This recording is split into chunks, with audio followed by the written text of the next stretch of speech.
दोस्तों, जय भीम, नमो बुद्धाय। ये 272 लोग जिन्होंने एक विज्ञप्ति जारी कर राहुल गांधी के ऊपर दोषारोपण किया कि ये आदमी संवैधानिक संस्थाओं को कमजोर कर रहा है और संवैधानिक संस्थाओं को कमजोर कर ये संविधान को भी कमजोर कर रहा है, तो बड़ा अजीब लगा इन लोगों की विज्ञप्ति देखकर, जो जिनमें कुछ रिटायर्ड जजेस हैं, कुछ IAS PCS हैं, कुछ अपने आप को बुद्धिजीवी कहलाना पसंद करते हैं। तो ये लोग क्या आंखें बंद करके सिर्फ और सिर्फ सत्ताधारी पार्टी की बातें ही सुनते हैं और उस पर ही अपनी जो है राय जाहिर करते हैं? अरे भाई, राहुल गांधी ने ऐसे हवा में कोई दोषारोपण ESI के ऊपर नहीं किया, बल्कि उन्होंने ठोस सबूत प्रेस कॉन्फ्रेंस में प्रेस के सामने दिए और उनका कोई जवाब ECI ने नहीं दिया। अगर राहुल गांधी ECI पर झूठा दोषारोपण कर रहे हैं तो क्या ECI को अपना पक्ष नहीं रखना चाहिए? लेकिन नहीं, इसके बजाय सत्ताधारी पार्टी ने ECI के बचाव में इन लोगों को मोहरे बनाकर ये विज्ञप्ति जारी करवाई। इससे लगता है कि ये तथाकथित विद्वान लोग या तो RSS के विचारधारा से प्रभावित हैं और या फिर इनको सत्ताधारी पार्टी से कुछ लाभ प्राप्त हुआ है, ये लाभान्वित है। तो इसके बिना तो संभव नहीं।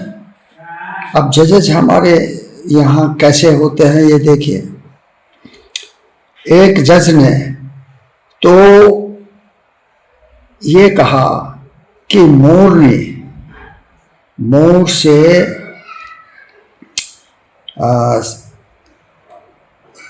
किसी प्रकार का जो है ना सहभागिता ना करके उसके मोर के आंसू पी करके वो गर्भवती होती है। बड़ा ताज्जुब है। ये ऐसे हमारे यहाँ जज हैं। एक जज ऐसे हैं, हाई कोर्ट के जज हैं, और वो कहते हैं कि देश तो बहुसंख्यकों की इच्छा के अनुसार चलेगा। तो क्या ये इन्होंने संविधान पढ़ा? क्या इनको जो है कुछ उसके बारे में जानकारी है या नहीं है, जो ऐसा विचार रखते हैं कि बहुसंख्यकों के अनुसार, इच्छा अनुसार देश में शासन चलेगा? क्या देश में सिर्फ एक ही तरह के लोग हैं, एक ही धर्म के लोग हैं, एक ही संप्रदाय के लोग हैं, एक ही जाति के लोग हैं? उस महामूर्ख जज को पता होना चाहिए कि देश में अनेक जातियां और अनेक धर्म हैं, और जो ये कहता है बहुसंख्यक तो कोई है ही नहीं। बहुसंख्यक कौन है? भाई, हिंदू तो कोई धर्म नहीं है, और हिंदू, इसको तो खुद सुप्रीम कोर्ट कह चुकी है। और हिंदू धर्म में, जिसको हिंदू धर्म कहा जाता है, एक्चुअली तो सिर्फ ब्राह्मणवाद है।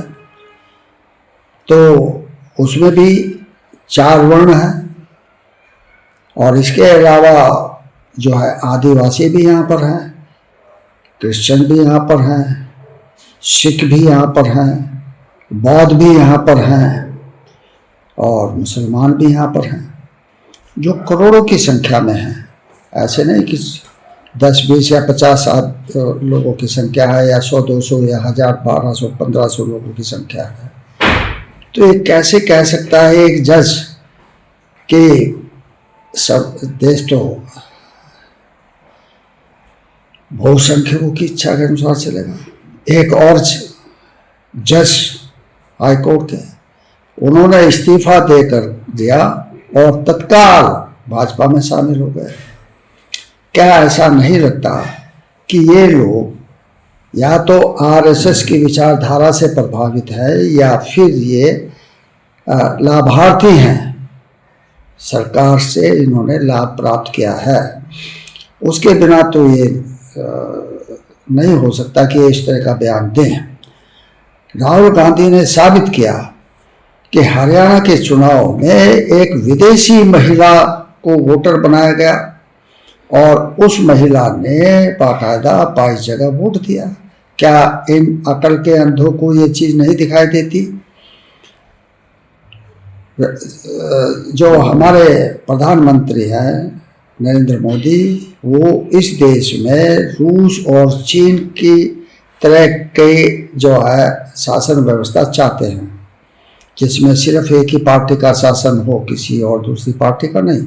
चुनाव वहाँ होते हैं लेकिन पार्टी एक ही जीतती है हमेशा ही।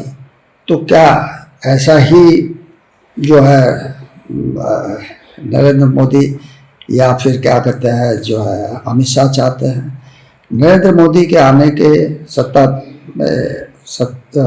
जो है शामिल होने के बाद अमित शाह ने कहा था कि हम 50 साल के लिए सत्ता में आए हैं। ये कैसे उन्होंने ये भविष्यवाणी कर दी? इसका मतलब ये एकाधिकार चाहते हैं देश पर। क्या ये संविधान के अनुसार है? क्या जो भी संवैधानिक संस्था है वो अगर संविधान के विपरीत जाकर सिर्फ एक पार्टी के ही पिछलग्गू बनती है तो क्या ये ठीक है? एक ही पार्टी का पिछलग्गू बनने का क्या मतलब? संवैधानिक संस्था को तो संविधान के अनुसार काम करना चाहिए, लोकहित में काम करना चाहिए, न कि किसी पार्टी विशेष की चाटुकार होना चाहिए। क्या ईसीआई जो है सत्ताधारी पार्टी के गुलाम हो गई है, उसके इशारे पर चल रही है? और अगर ऐसा है तो ईसीआई के खिलाफ आवाज क्यों नहीं उठानी चाहिए? संविधान हर एक नागरिक को अधिकार देता है कि वो अगर सत्ताधारी पार्टी को गलत करती है या संवैधानिक संस्था कुछ गलत करती है तो उसके खिलाफ आवाज उठाए। लेकिन देश में क्या हो रहा है? जो भी मोदी के खिलाफ बोलता है उसको देशद्रोही करार दे दिया जाता है, उसको गिरफ्तार करा लिया जाता है, उसको जेल में डाल दिया जाता है। तो जो जन भावनाओं का इस तरह से ये सत्ताधारी पार्टी एक तरह से जुल्म ढा रही है आम लोगों के ऊपर, जनता के ऊपर, जनसाधारण के ऊपर। जबकि जो भी है, चाहे वो प्रधानमंत्री है या कोई भी है, चाहे राष्ट्रपति भी क्यों ना हो, उनको जनता का सेवक कहा गया है संविधान के अंतर्गत। संविधान में जनता या प्रजा सर्वोपरि है, लेकिन यहाँ तो एक ही आदमी सर्वोपरि है। उसने सारी संस्थाओं के ऊपर अपना कब्जा जमा लिया है। न केवल ईसीआई बल्कि सुप्रीम कोर्ट भी करीब करीब मोदी के इशारों पर चलने लगा है। तो ये सब क्या हो रहा है? क्या इन 272 लोगों को ये नहीं दिखाई देता? ये क्या चाहते हैं? क्या ये चाहते हैं कि देश की जनता त्रस्त रहे? क्या ये चाहते हैं कि देश की जनता जो है बेरोजगार रहे? क्या ये चाहते हैं कि देश में महंगाई महंगाई महंगाई महंगाई के अलावा और कुछ ना हो? ये जो 272 लोग हैं, इनको अच्छी पेंशन मिल रही होगी और भाई सरकार से अन्य सहायताएं भी मिल रही होंगी, इसलिए इनके ऊपर तो कोई असर नहीं होगा। लेकिन हमारे देश की अधिसंख्यक जनता जो है वो गरीब है। बहुसंख्यक लोग तो गरीब हैं। अब क्या उनके अनुसार देश चल रहा है? सत्ताधारी पार्टी चल रही है जो कि क्या कहते हैं,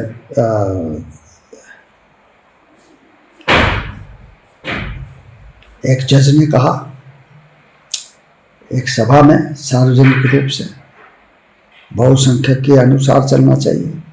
तो बहुसंख्यक तो भैया गरीब हैं, उनके अनुसार क्या चल रहा है देश में? क्या शासन चल रहा है? नहीं। तो फिर तो ये सब बातें आप ये लोग क्यों नहीं देख रहे, क्यों नहीं समझ रहे?